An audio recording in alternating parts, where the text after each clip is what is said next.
আওয়ামী লীগ নেতাদের পালাতে সহায়তাকারীদের শাস্তি হবে, তদন্তের পর ব্যবস্থা, জানালেন প্রেস সচিব।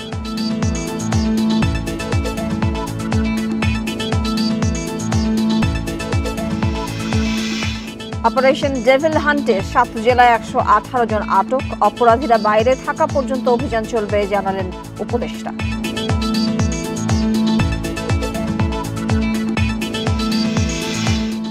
জুলাই আগস্টের গণহত্যার কয়েকটি মামলার তদন্ত প্রতিবেদন দেয়া হবে চলতি মাসেই, জানালেন প্রসিকিউটররা।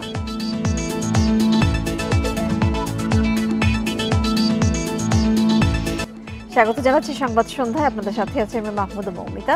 শিরোনামের পর চলে যাচ্ছে পুরো খবরে।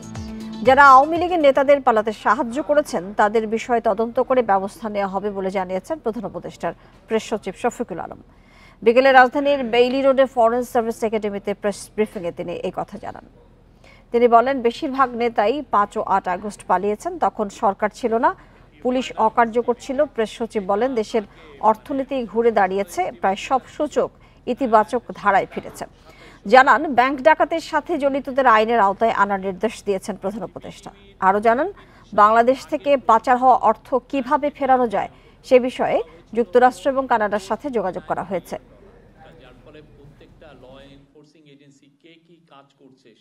যাদের বিরুদ্ধে সুনির্দিষ্ট অভিযোগ আছে তাদেরকে খুব দ্রুত আইনের আওতায় আনার কথা বলেছে। তারা যেন আইনের আওতার বাইরে না থাকে, যে করে হোক তাদেরকে আইনের আওতায় আনার জন্য উনি এমফাসিস দিয়েছেন। উনি বলেছেন যে এটা খুবই যারা এই কাজগুলো করছেন তারা আসলে বাংলাদেশের সাধারণ মানুষের টাকাটা মেরে দিয়েছে। তো তাদেরকে যে করে হোক, যারা যারা এখানে আছেন যে করে হোক তাদেরকে যেন আইনের আওতায় আনা হয়। নৈরাজ্য সৃষ্টির জন্য গাজীপুরে সন্ত্রাসীরা অস্ত্রের মজুত করেছে বলে জানান মহানগর পুলিশ কমিশনার। বলেন, এর পেছনে সাবেক মেয়র এবং পুলিশের সাবেক আইজিপির ইন্ধন রয়েছে। এদিকে অপারেশন ডেভিল হান্টে আওয়ামী লীগ নেতাকর্মী সহ 118 জনকে আটক করা হয়েছে। এর মধ্যে গাজীপুরে 82, চট্টগ্রামে 19, নোয়াখালীতে 7, রংপুরে 4, খাগড়াছড়িতে 4 এবং হবিগঞ্জ ও চাঁপাইনবাবগঞ্জে 2 জন আটক হয়েছে। গাজীপুরের ধীরাশ্রমে ছাত্র জনতার উপর হামলার ঘটনার পর থেকে থমথমে পরিস্থিতি। আইন শৃঙ্খলা স্বাভাবিক রাখতে এবং সন্ত্রাস দমনে চলছে যৌথ বাহিনীর অপারেশন ডেভিল হান্ট। রাত থেকে শুরু হওয়া অভিযানে আওয়ামী লীগের অনেক নেতাকর্মীকে গ্রেপ্তার করা হয়েছে। পলাতক বড় বড় নেতাদের ধরতে চেষ্টা চলছে বলেও জানান police commissioner. Operation devil hunt নামে একটি অপারেশন চালু করেছেন। সেই অপারেশনের অংশ হিসাবে আমরা যৌথ বাহিনী অপারেশন চালিয়ে যাচ্ছি।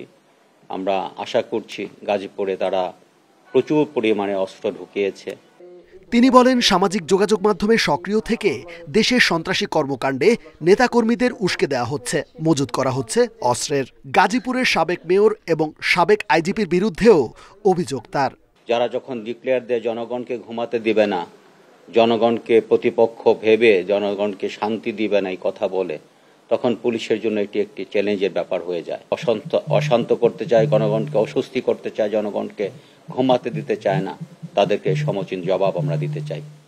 এদিকে সন্ত্রাসীদের ঠেকাতে পুলিশ প্রশাসনের সাথে মাঠে রয়েছেন বৈষম্য বিরোধী ছাত্র আন্দোলন ও জাতীয় নাগরিক কমিটির সদস্যরা। তাদের এই হুমকির বিরুদ্ধে আমরা একতাবদ্ধ হয়ে এবং প্রতিরোধ করার জন্য সবসময় কাজ করে যাচ্ছি। ধীরাশ্রমের সাবেক মন্ত্রী মোজাম্মেল হকের বাড়ির আশপাশে গ্রেপ্তার আতঙ্কে এলাকা ছেড়েছেন অনেকেই। বেশিরভাগ বাড়ি ঘরে ঝুলছে তালা। রেজওয়ানুল হক, ইন্ডিপেন্ডেন্ট নিউজ, গাজীপুর। যারা দেশকে অস্থিতিশীল করবে তাদেরকেই অপারেশন ডেভিল হান্টে গ্রেপ্তার করা হবে বলে হুঁশিয়ারি জানিয়েছেন স্বরাষ্ট্র উপদেষ্টা জাহাঙ্গীর আলম চৌধুরী। সকালে রাজধানীর খামারবাড়িতে মৃত্তিকা সম্পদ ইনস্টিটিউট পরিদর্শন শেষে এই কথা জানান তিনি। এ সময় স্বরাষ্ট্র উপদেষ্টা বলেন, অপকর্মে জড়িতরা যতদিন বাইরে থাকবে ততদিন এই অভিযান চলবে। পরে তিনি বলেন, গাজীপুরে হামলার ঘটনায় যারা জড়িত ছিল তাদের অনেককেই আইনের আওতায় আনা হয়েছে, বাকিদেরও ধরার চেষ্টা চলছে। সংবাদ সম্মেলনে এক প্রশ্নের জবাবে সুনামগঞ্জের কৃষকের ভাস্কর্য ভাঙার বিষয়ে কিছু জানেন না বলে জানান স্বরাষ্ট্র উপদেষ্টা। তবে যারা জড়িত তাদেরকেও আইনের আওতায় আনা হবে বলে হুঁশিয়ারি দেন তিনি। ডেভিল মানে কি? শয়তানের তো টার্গেট এটাই। যারা দেশকে অস্থিতিশীল করার চেষ্টা করে, এই ক্ষেত্রে যারা আইন অমান্য করে, দুষ্কৃতিকারী, এবং সন্ত্রাসী, তারা এইটার টার্গেট। সংস্কার কমিশনের কোনো প্রস্তাব সুষ্ঠু নির্বাচনের অন্তরায় হলে তাতে বাধা দেবে বিএনপি, এমন মন্তব্য করেছেন দলটির স্থায়ী কমিটির সদস্য নজরুল ইসলাম খান। বিকেলে নির্বাচন কমিশনের সঙ্গে বৈঠক শেষে এই মন্তব্য করেন তিনি। এ সময় জাতীয় নির্বাচনের জন্য ইসির প্রস্তুতির বিষয়ে জানতে চেয়েছে বিএনপি। আগামী মে থেকে জুন মাসের মধ্যে ইসি প্রস্তুতি সম্পন্ন করতে পারবে বলেও ধারণা নজরুল ইসলাম খানের। তবে ভোটের সময় নিয়ে ইসিকে কোনো প্রস্তাব দেয়নি বিএনপি। আগামীকাল প্রধান উপদেষ্টার সঙ্গে বৈঠকে এই নিয়ে কথা বলবে দলটি। তিনি বলেন, রাজনৈতিক ঐকমত্যের ভিত্তিতে সংস্কার কমিশনের সুপারিশ বাস্তবায়নে কাজ করবে ইসি। দীর্ঘ 6 বছর পর বিএনপির 3 সদস্যের প্রতিনিধি দল নির্বাচন কমিশনে গেল আজ।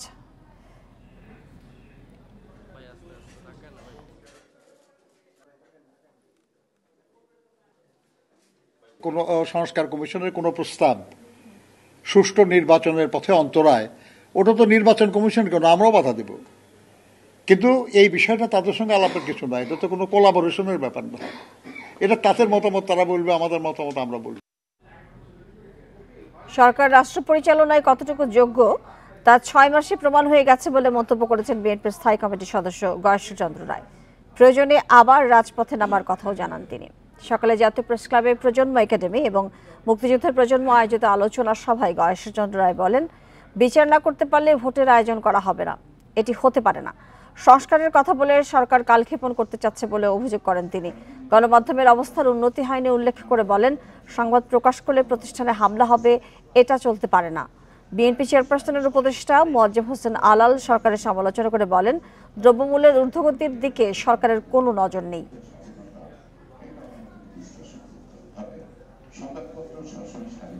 আমরা কিন্তু ন্যায় বিচারের জন্য লড়াই করছি। আমরা বিচারের আওতায় আনতে চাই, আমরা শেখ হাসিনা দেশে ফিরে আনতে চাই। এটা চলমান প্রক্রিয়া থাকবে আইনের দৃষ্টিতে, বিচারের দৃষ্টিতে। কিন্তু যতক্ষণ হাসিনাকে আমি আনতে পারবো না, তাই বলে আমি নির্বাচন করবো না, এমন তো হয় না। আজকে সারা বাংলাদেশে যে অবস্থা, সেই অবস্থার মধ্যে প্রথমেই মানুষের সবচেয়ে বড় কষ্টের বিষয় সেটা হচ্ছে দ্রব্যমূল্য। আজকে আপনি দেখেন কি অদ্ভুত ভাবে সরকারের কাছে খবর নাই যে সারা বিশ্বের সয়াবিন তেলের দাম প্রচুর পরিমাণে কমে গেছে, নিচে নেমে গেছে, অথচ এই দেশে সয়াবিন তেল গায়েব হয়ে গেছে। রমজান সামনে আসছে, মানুষের জীবনে হাহাকার শুরু হয়ে গেছে। পকেটে যে টাকা নিয়ে বাজারে যায় তার চেয়ে অনেক কম জিনিস নিয়ে বাসায় ফিরতে হয়। রাজনৈতিক নিয়ন্ত্রণ বন্ধ না হলে আবারও আগের মতোই নির্বাচন হবে বলে জানিয়েছেন সিএসি এম নাসির উদ্দিন। সকালে আগারগাঁও নির্বাচন ভবনে আরএফইডি মিডিয়া অ্যাওয়ার্ড অনুষ্ঠানে তিনি বলেন, কোনো দলের পক্ষে বা বিপক্ষে দাঁড়াতে চায় না ইসি।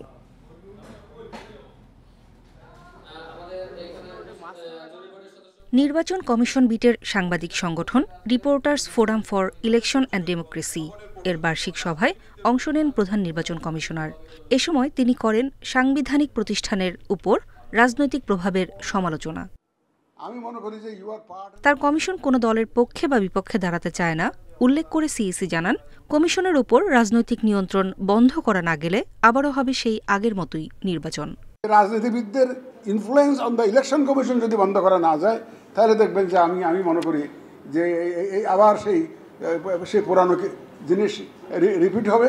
এবং আমার কাছে দেয়ার মে বি 1000 রিজনস, 1000 কারণ থাকতে পারে। সবচাইতে বড় কারণ আমার বিবেচনায় রাজনৈতিক নিয়ন্ত্রণ অন দ্য ইলেকশন কমিশন, এইটা আমার কাছে খুব বড় কারণ মনে হয়েছে অতীতে। এটার থেকে আমাদেরকে বেরিয়ে আসতে হবে। যৌক্তিকভাবে নির্বাচন কমিশনের সমালোচনার আহ্বান জানিয়ে বলেন, সবার সহযোগিতা পেলে নির্ধারিত সময় অনুযায়ী জাতিকে দেয়া ওয়াদা পালন করবে ইসি। আমরা 4-5 জন কমিশনার মিলে বা আমার কিছু কর্মচারী মিলে 200-300 লোক মিলে এটাকে সাকসেসফুল করা সম্ভব হবে না unless I get cooperation from all people like you and the rest of the country. সবাই যদি সর্বস্তরের লোকজনের যদি সহযোগিতা পাই, ইনশাল্লাহ আমরা যে কমিটমেন্ট জাতিকে দিয়েছি সেটার জন্য আমরা কাজ করছি। এর আগে প্রিন্ট, অনলাইন ও ইলেকট্রনিক এই 3 বিভাগে দেয়া হয় পুরস্কার। ইলেকট্রনিক মিডিয়া বিভাগে বেস্ট রিপোর্টিং অ্যাওয়ার্ড পান ইন্ডিপেন্ডেন্ট টেলিভিশনের মাহমুদুল হাসান পারভেজ। নুরা জান্নাত, ইন্ডিপেন্ডেন্ট নিউজ, ঢাকা। জুলাই আগস্টে গণহত্যা ও মানবতা বিরোধী অপরাধের অভিযোগে দায়ের কয়েকটি মামলার তদন্ত শেষে প্রতিবেদন দেয়া হবে চলতি মাসে। এরপর আসামিদের বিরুদ্ধে অভিযোগ গঠনের মাধ্যমে শুরু হবে আনুষ্ঠানিক বিচার। রোববার এক ব্রিফিংয়ে এই তথ্য জানান প্রসিকিউটররা। এদিকে মানবতা বিরোধী অপরাধের মামলায় আরেক পুলিশ কর্মকর্তাকে গ্রেপ্তার দেখিয়ে কারাগারে পাঠিয়েছে ট্রাইব্যুনাল। জুলাই গণহত্যা ও মানবতা বিরোধী অপরাধ এবং আওয়ামী লীগের শাসনামলে গুম ও খুনের অভিযোগে আন্তর্জাতিক অপরাধ ট্রাইব্যুনালে অভিযোগ দায়ের হয়েছে ৩ শতাধিক। এর মধ্যে মামলা হয়েছে 18টি। এসব মামলায় শেখ হাসিনা সহ 122 জনের বিরুদ্ধে এখন পর্যন্ত গ্রেপ্তারি পরোয়ানা জারি হয়েছে। এর মধ্যে আওয়ামী লীগ সরকারের সাবেক 12 মন্ত্রী সহ 36 জনকে গ্রেপ্তার দেখিয়ে কারাগারে পাঠানো হয়েছে। পরোয়ানাভুক্তদের মধ্যে রয়েছেন 9 সাবেক সেনা কর্মকর্তা, পুলিশের 55 কর্মকর্তা ও কনস্টেবল। প্রসিকিউশন টিম এবং তদন্ত সংস্থা আমরা দিন-রাত কাজ করছি জুলাই গণঅভ্যুত্থানে সংগঠিত অপরাধের বিচার করার জন্য, এবং আমরা আশা করছি যে এই মাসের ভেতরে আমরা কয়েকটি তদন্ত প্রতিবেদন সমাপ্ত করে চিফ প্রসিকিউটর মহোদয়ের দপ্তরে তদন্ত সংস্থা জমা দিতে পারবেন বলে আমরা আশা করছি। ছাত্র জনতার আন্দোলনে উত্তরা, রামপুরা ও গুলশানে নির্বিচারে গুলি ও মানবতা বিরোধী অপরাধের অভিযোগে 2 পুলিশ কর্মকর্তা সহ আরও 7 জনের বিরুদ্ধে গ্রেপ্তারি পরোয়ানা জারি করেছে আদালত। এর মধ্যে উত্তরা পূর্ব থানার তৎকালীন ওসি মুজিবুর রহমানকে গ্রেপ্তারের পর রোববার সন্ধ্যায় হাজির করা হয় ট্রাইব্যুনালে। নতুন অ্যাপ্লিকেশন ছিল ওয়ারেন্ট অফ অ্যারেস্ট, ট্রাইব্যুনাল সেগুলো মঞ্জুর করেছে। গ্রেপ্তারি পরোয়ানার খবর ফাঁস হয়ে আসামিরা যাতে গা ঢাকা দিতে না পারে সেজন্য সর্বোচ্চ গোপনীয়তা রক্ষা করছেন ট্রাইব্যুনাল সংশ্লিষ্টরা। Zahidul Bashar, independent news, Dhaka. দেশে বর্তমান পরিস্থিতিতে নির্বাচন হলে গণহত্যার ঘটনা ঘটতে পারে বলে মন্তব্য করেছেন জামায়াতে ইসলামীর আমির ডক্টর শফিকুর রহমান। এই জন্য মৌলিক সংস্কার শেষেই নির্বাচন দেওয়ার দাবি জানিয়েছেন তিনি। সন্ধ্যায় সিলেট মহানগর জামায়াতের উদ্যোগে শিক্ষা উপকরণ বিতরণ অনুষ্ঠানে তিনি আরও বলেন, নির্বাচন সবাই চায়, তবে মৌলিক সংস্কার না হলে সুষ্ঠু নির্বাচন সম্ভব নয়। জামায়াত কোনো বিশৃঙ্খলা পরিস্থিতিকে সমর্থন করে না জানিয়ে তিনি বলেন, রাজনৈতিক নেতাদের সিদ্ধান্ত যখন সঠিক হবে তখনই আইন শৃঙ্খলা সহ সব পরিস্থিতি স্বাভাবিক হবে। প্রকৃত ডেভিলদের ধরা গেলে অপারেশন ডেভিল হান্ট দেশের জনগণ পাশে থাকবে বলেও জানান তিনি।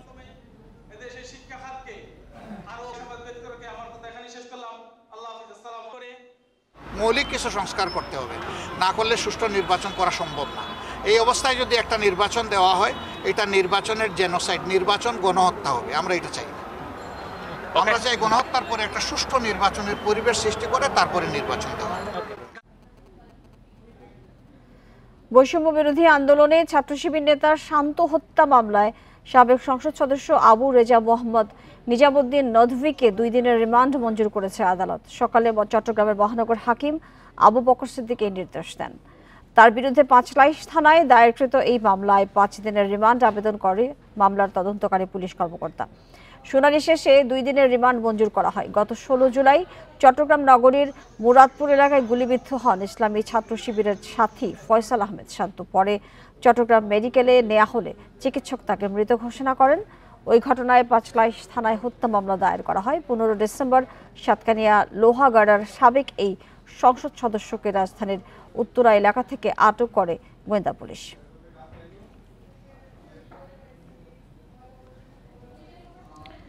ছাত্র আন্দোলনে হামলার ঘটনায় বাগেরহাটের সাবেক 3 সংসদ সদস্য, পুলিশ সুপার সহ 35 জনের বিরুদ্ধে বিশেষ ক্ষমতা আইন ও বিস্ফোরক দ্রব্য আইনে মামলা করা হয়েছে। আসামির তালিকায় আছেন বাগেরহাট 1 আসনের সাবেক সংসদ সদস্য শেখ হেলাল, তার ছেলে বাগেরহাট 2 আসনের সাবেক সংসদ সদস্য শেখ তন্ময়, সাবেক সংসদ সদস্য মীর শওকত আলী বাদশাহ, এছাড়াও বাগেরহাটের সাবেক পুলিশ সুপার আবুল হাসনাত খান সহ 35 জনের নাম সহ আসামি করা হয়েছে অজ্ঞাত আরও 50 জনকে। শনিবার সকালে ফকিরহাট থানায় করা মামলায় গ্রেপ্তার দেখানো হয়েছে সাবেক পুলিশ সুপার আবুল হাসনাত খানকে। পরে আদালতের মাধ্যমে তাকে কারাগারে পাঠানো হয়। সিরাজগঞ্জে বৈষম্য বিরোধী ছাত্র আন্দোলনের গঠিত কমিটি বাতিল না হলে উত্তরবঙ্গ ব্লকেট কর্মসূচি পালনের ঘোষণা দিয়েছে পদবঞ্চিতরা। 8 ফেব্রুয়ারি বৈষম্য বিরোধী ছাত্র আন্দোলন কেন্দ্রীয় কমিটির পেজে সিরাজগঞ্জ জেলা কমিটি দেওয়া হয়েছে। এই কমিটি গঠনে বৈষম্য করা হয়েছে দাবি করে তারা বলেন, যারা আন্দোলনে আহত হয়েছে তাদের নাম বাদ দিয়ে ছাত্রলীগের দোসরদের নিয়ে নতুন কমিটি ঘোষণা করা হয়েছে। ঘটনার তীব্র নিন্দা জানিয়ে 6 ঘন্টার মধ্যে কমিটি বাতিলের দাবি জানান তারা। এদিকে শহরে আনন্দ মিছিল করেছে সিরাজগঞ্জ জেলা শাখার নতুন কমিটির সদস্যরা।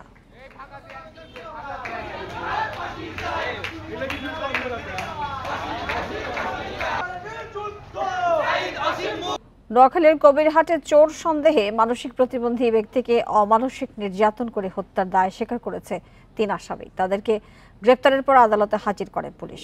প্রাথমিক জিজ্ঞাসাবাদে দায় স্বীকার করেছে তারা। হত্যাকাণ্ডে জড়িত সবাইকে বিচারের আওতায় আনার দাবি স্বজনদের।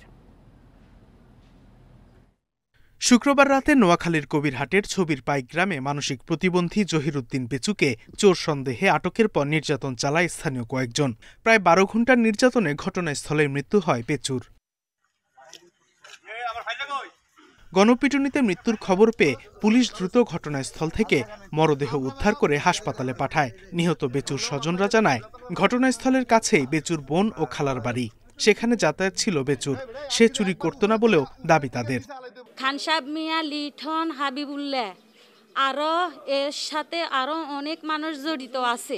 প্রতিবন্ধীটারে আজকে নির্মমভাবে হত্যা করছে। কালকে যেন একটা ভালো মানুষের না হত্যা করবো, এদের কোনো বিশ্বাস নেই।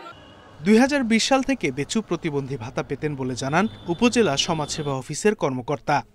আমাদের সমাজসেভা থেকে 2020-21 অর্থবছর থেকে ভাতা পাচ্ছে এবং 24-25 অর্থবছরে তার ভাতা ছাড় করা হয়েছে। শুনেছি যে সে তারা যেন তাকে মেরে ফেলছে, এটুকু শুনেছি। হত্যাকাণ্ডে জড়িত থাকার অভিযোগে 3 জনকে গ্রেপ্তার করেছে পুলিশ। তবে অভিযুক্ত আব্দুর রবের পরিবারের দাবি, রবি পুলিশকে খবর দিয়েছিলেন, অথচ তাকে গ্রেপ্তার করা হয়েছে। উনি বয়স্ক 65 থেকে 70 বছর বয়স, উনার হাঁটতে চলতে সমস্যা। এখন ওনারা এখানে জিজ্ঞাসাবাদের জন্য ওনাকে এখন আসামি দিতে। আমরা এটা সুস্থ তদন্ত চাই।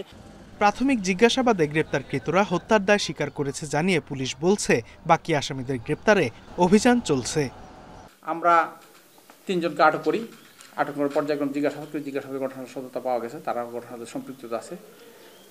আর এই ব্যাপারে একটা মামলা হয়। নিহত বেচু 6 সন্তানের জনক। হত্যায় জড়িতদের বিচারের দাবিতে মানববন্ধন করেছে এলাকাবাসী। Independent news. সাবেক গভর্নর আব্দুর রউফ তালুকদার সহ বাংলাদেশ ব্যাংকের অভিযুক্ত 25 কর্মকর্তার নামে কোনো লকার খুঁজে পায়নি দুর্নীতি দমন কমিশন দুদক। বিকেলে অভিযান শেষে এমন তথ্য নিশ্চিত করে সংস্থাটি। তবে কোনো কর্মকর্তার বিরুদ্ধে অভিযোগ প্রমাণিত হলে রাষ্ট্রীয় ব্যবস্থার পাশাপাশি যথাযথ ব্যবস্থা নেবে কেন্দ্রীয় ব্যাংক। 26 জানুয়ারি বাংলাদেশ ব্যাংকের সাবেক ডেপুটি গভর্নর এসকে সুরের লকার তল্লাশি করে দুর্নীতি দমন কমিশন দুদক। ডলার, এফডিআর সহ মেলে প্রায় 5 কোটি টাকার সম্পদ। এরপরই নড়েচড়ে বসে দুদক। কেন্দ্রীয় ব্যাংকের অন্যান্য কর্মকর্তাদের লকারে তল্লাশি করতে চেয়ে চিঠি দেয় প্রতিষ্ঠানটি। রোববার দুপুরে বাংলাদেশ ব্যাংকে আসে দুদকের 8 সদস্যের প্রতিনিধি দল। দিনভর সন্ধান করেও মেলেনি 25 কর্মকর্তার লকার। সাবেক গভর্নর আব্দুর রউফ তালুকদার সহ বাংলাদেশ ব্যাংকের 25 জন কর্মকর্তার বিরুদ্ধে অভিযোগের প্রেক্ষিতে দুদকের এই অভিযান। আমরা অভিযোগ সংশ্লিষ্ট প্রায় 25 জন ব্যক্তির নাম পদবি নিয়ে এখানে এসেছিলাম এবং সেই নাম পদবিগুলো আমাদের রেজিস্টারে যে রক্ষিত যারা সেফ ডিপোজিট রেখেছেন তাদের নামের সাথে যাচাই করে কোনো নাম এখানে যারা অভিযোগ সংশ্লিষ্ট তারা এখানে সেফ ডিপোজিট না রাখায় আমরা শূন্য ইনভেন্টরি তালিকা প্রস্তুত করি। কর্মকর্তাদের বিরুদ্ধে অভিযোগে বিব্রত বাংলাদেশ ব্যাংক কর্মকর্তারা। যেই স্টাফরা এখানে লকারে যাই তার দৃষ্টিতে মূল্যবান সামগ্রী রেখে থেকেছে, এটার ডিক্লারেশন অবশ্যই তার সম্পদ বিবরণীতে তার রিফ্লেকশন থাকার কথা। যখন দেখবো এটা মিসম্যাচ, অবশ্যই রাষ্ট্রের সুযোগ আছে এই দুইটাকে ট্যাগ করে তার বিরুদ্ধে ব্যবস্থা নেওয়া, এবং বাংলাদেশ ব্যাংক পূর্ণ সহযোগিতা করবে। তবে কারো বিরুদ্ধে অভিযোগ প্রমাণিত হলে রাষ্ট্রীয় ব্যবস্থার পাশাপাশি যথাযথ ব্যবস্থা নেবে কেন্দ্রীয় ব্যাংক, আশা মুখপাত্রের। সেফ কাস্টডির একটা সুযোগ যেহেতু আছে। Shafir Alam Sujan, independent news, Dhaka. Coach ও সিনিয়র 18 নারী ফুটবলারের দ্বন্দ্বের জেরে কঠোর সিদ্ধান্ত নিতে যাচ্ছে বাংলাদেশ ফুটবল ফেডারেশন। সাবিনা ঋতুদের ছাড়াই নারী দলের নতুন চুক্তি হতে যাচ্ছে। সভাপতি তাবিথ আওয়ালের অনুমতি পেয়ে নারী দলের নতুন চুক্তির প্রক্রিয়া শুরু করেছে বাফুফে। শনিবার পর্যন্ত বিদ্রোহী ফুটবলারদের অনুশীলনে ফেরার অপেক্ষায় ছিলেন সভাপতি। সবার সঙ্গে আলাদাভাবে কথাও বলেন, কিন্তু সাবিনারা অনড় থাকায় কঠোর পথে যাচ্ছে বাফুফে। তবে সিদ্ধান্ত বদলে সাবিনারা যখনই অনুশীলনে যোগ দেবেন তাদের সাথে চুক্তি করার সুযোগ রাখা হচ্ছে। সবশেষ সাফ জয়ের মিশনেই কোচ পিটার বাটলারের সঙ্গে সিনিয়র ফুটবলারদের দূরত্ব প্রকাশ্যে চলে আসে। সম্প্রতি কোচ সরানোর দাবিতে বিদ্রোহ করে সাবিনা সঞ্জিদারা।